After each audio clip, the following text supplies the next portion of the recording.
Atos negociais são os que contêm uma declaração de vontade do poder público em acordo com o interesse do requerente particular. É uma espécie de negociação entre o poder público e o particular. Por exemplo, licenças, autorizações.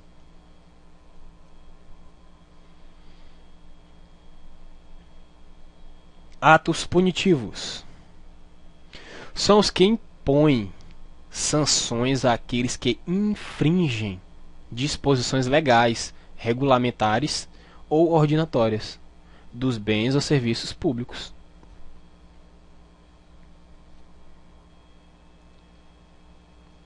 Por exemplo, a multa é uma sanção, portanto, um ato punitivo. A interdição de atividades, embargos de obras e a suspensão. Por exemplo, um auditor pode visitar uma obra e embargar essa obra se não atenderem às disposições legais. Isso foi uma sanção, portanto, um ato punitivo. Invalidação dos atos administrativos. Temos a revogação, que é a extinção de um ato administrativo legítimo e eficaz, portanto válido, porém inoportuno. Ele é legítimo, ele é eficaz e, como consequência, ele é válido, porém ele é inoportuno para a administração pública, respeitando-se os efeitos já produzidos pelo ato.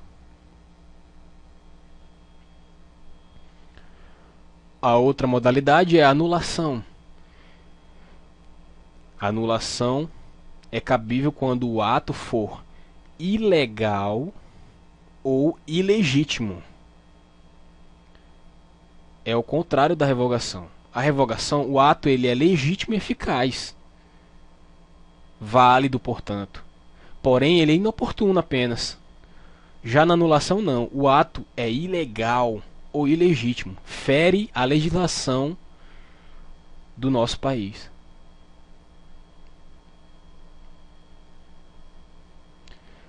Licitações e contratos. O módulo apresenta ainda os temas das licitações e contratos e o seu tratamento na Constituição Federal de 1988. Licitação é o conjunto de procedimentos administrativos que visam a selecionar a proposta mais vantajosa para a administração pública. Mais uma vez, o princípio da supremacia do interesse público sobre o privado. Selecionar a proposta mais vantajosa para a administração pública. Pela licitação, são feitas as compras da administração. A administração pública, por exemplo, quer comprar uma máquina para determinado setor de determinado órgão, tem que haver uma licitação prévia. E nessa licitação irá ser selecionada a proposta mais vantajosa. Então, a administração pública não compra aleatoriamente, mas sim por meio da licitação.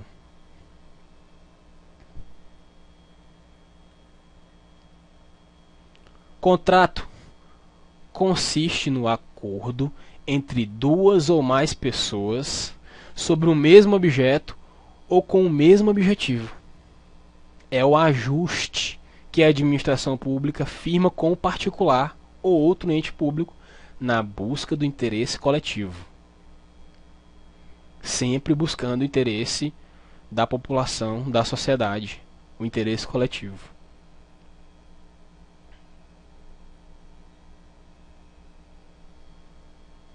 Requisitos para a eficácia dos contratos. Tem que haver a capacidade entre as partes,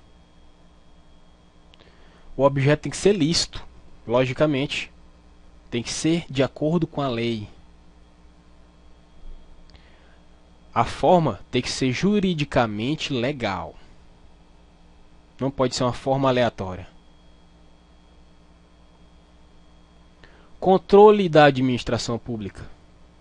O Congresso Nacional, exercendo controle externo, e os sistemas de controle interno de cada poder, é o ente responsável pela fiscalização contábil, financeira, orçamentária, operacional e patrimonial dos órgãos e entidades da administração pública federal.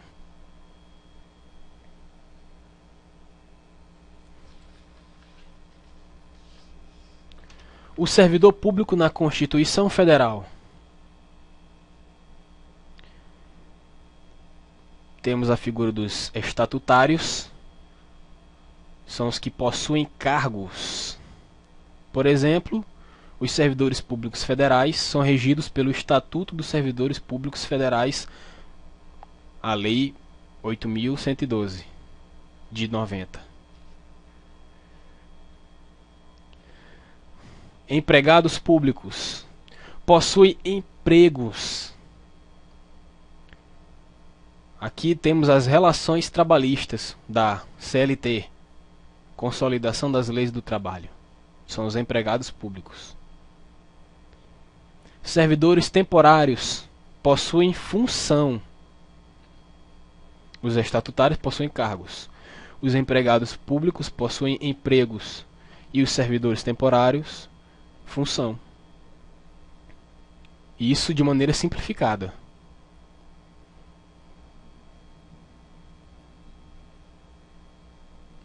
Artigos 37 ao 41 da Carta Magna. 1. Condições de ingresso. Aprovação prévia em concurso público. Apenas aprovação em concurso público. Hoje em dia você só entra na administração pública por meio de concurso público. 2. Acesso à função administrativa. 3. Contratação de pessoal temporário. A contratação de pessoal temporário visa atender necessidade temporária de excepcional interesse público. Excepcional interesse público. Artigo 37, inciso 9 da Constituição Federal de 1988.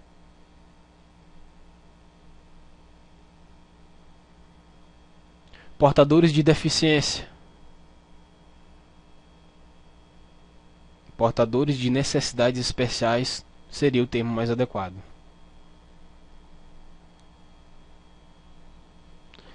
Sindicalização e greve dos servidores públicos. Os direitos dos servidores serão exercidos nos termos e nos limites definidos em lei específicas. Passados 18 anos da promulgação da Constituição Federal de 1988, esta lei ainda não foi aprovada. Portanto, os servidores públicos têm o direito de greve, mas a lei específica do direito de greve dos servidores públicos ainda não foi promulgada. Mas os servidores públicos possuem o direito de greve. Sistema remuneratório. Temos o subsídio, vencimento, a remuneração.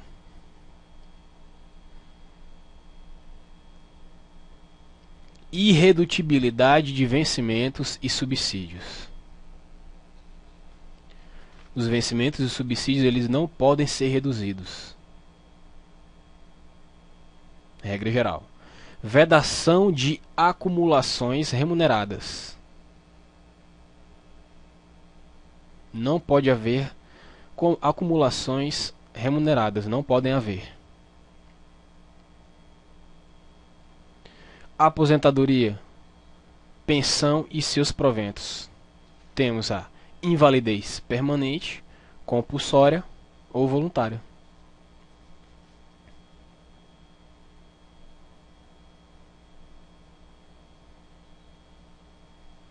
Os professores de educação infantil, ensino fundamental e médio, para efeito de pedido de aposentadoria, devem reduzir em 5 anos, atenção, reduzir em 5 anos os limites estabelecidos para as demais categorias. Portanto, os professores de educação infantil, ensino fundamental e médio, têm uma redução de 5 anos para efeito de pedido de aposentadoria. Artigo 40, parágrafo 5º.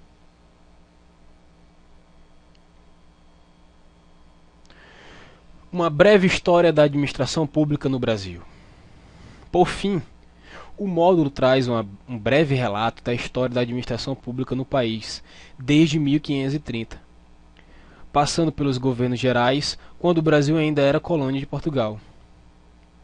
Essa trajetória partiu de uma administração autoritária, passou por uma concepção de Estado liberal, que pouco intervinha nas questões sociais e econômicas, até se estabelecer um Estado mais intervencionista nas ordens sociais e econômicas.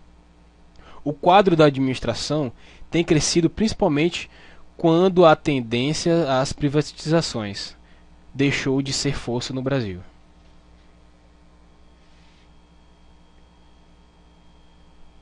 O Estado e a administração pública têm início quando Portugal, em 1530, criou aqui uma colônia.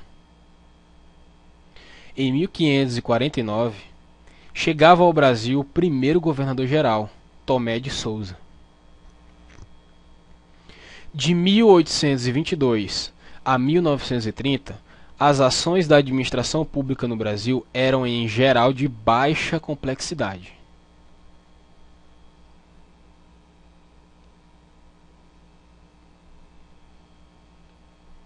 A tentativa de implantação de um modelo burocrático de administração emerge a partir dos anos de 1930. Para promover a modernização do Estado brasileiro, foi criado em 1936 o Departamento Administrativo do Serviço Público.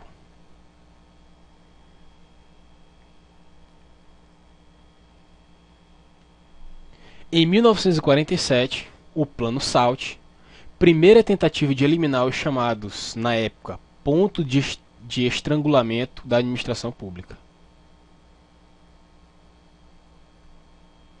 Em 1967, é editado o Decreto-Lei 200, considerado por muitos um marco na tentativa de superação da rigidez burocrática e na implantação da administração gerencial no Estado brasileiro.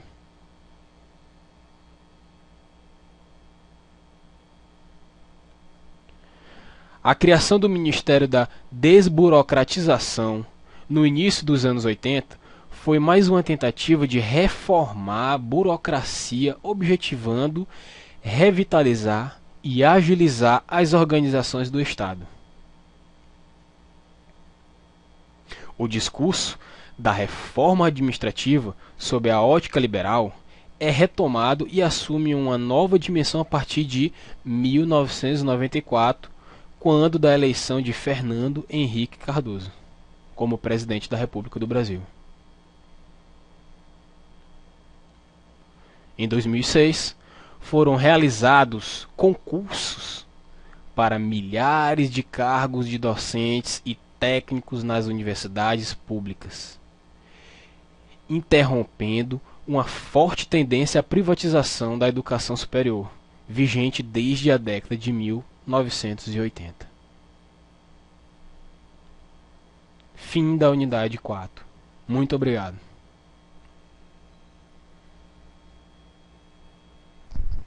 Olá, chegamos na nossa última unidade, a unidade 5. Os funcionários da educação como sujeitos de sua própria história. Nesta última unidade do módulo, o assunto é a história dos profissionais da educação e sua identificação com os sujeitos da história.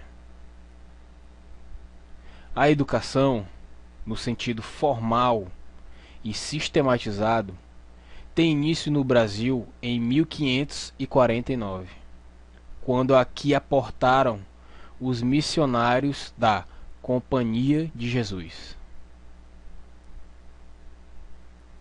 Após a expulsão e o confisco dos bens dos jesuítas em 1759, o Marquês de Pombal adotou a estratégia de oferecer instrução gratuita, ministrada por professores assalariados, contratados para ensinar as primeiras letras e conteúdos como latim, grego e matemática. Esse novo modelo de ensino ficou conhecido como aulas régias.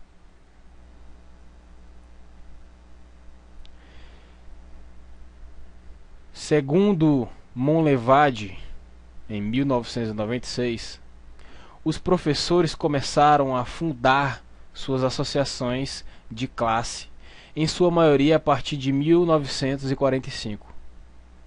Já a primeira associação dos funcionários de escolas públicas foi a AFUSE, em São Paulo, fundada em agosto de 1985.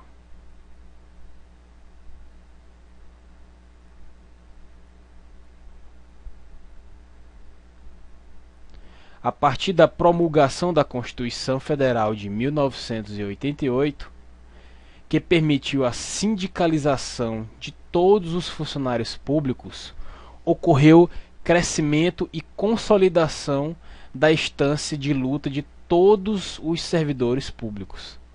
E não foi diferente em relação aos trabalhadores em educação. O marco que possibilitou o crescimento e consolidação da luta de todos os servidores públicos foi a promulgação da Constituição Federal de 1988, que permitiu a sindicalização de todos os funcionários públicos e também dos trabalhadores da educação. Há desde então uma busca constante para unificar as lutas dos trabalhadores em educação através de sindicatos, confederações, que visam garantir, pela sua representatividade e força, direitos a todos estes profissionais. Direitos como o piso salarial e o plano de carreiras, por exemplo. A unificação tomou impulso com a tentativa de criação da União Nacional dos Trabalhadores em Educação na década de 1980, época de grande efervescência sindical. A Confederação dos Professores do Brasil se filiou à CUT em 1988. Em janeiro de 1990, em Aracaju, foi aprovada a unificação com os funcionários, com total adesão dos professores, apesar de certa resistência dos representantes dos especialistas em educação. Ao optar pela unificação da Confederação Nacional dos Trabalhadores em Educação, um dos principais anseios era a elaboração de um plano de carreira nacional unificado para professores, especialistas e funcionários. Por fim, foi aprovado no Senado Federal o projeto de lei número 506 de 2003, de autoria da senadora Fátima Cleide, que inclui na Lei de Diretrizes e Bases da Educação os funcionários de escola devidamente habilitados como profissionais da educação. Vale destacar que a luta dos profissionais da educação pela valorização de seu trabalho é uma vitória também para toda a comunidade, que poderá, dessa forma, contar com profissionais capacitados, bem remunerados e, por consequência, com uma educação de qualidade. Fim do nosso curso. Espero que tenha ajudado. Bons estudos. E lembre-se, a diferença entre o sonho e a realidade é a quantidade certa de tempo e trabalho. Muito obrigado.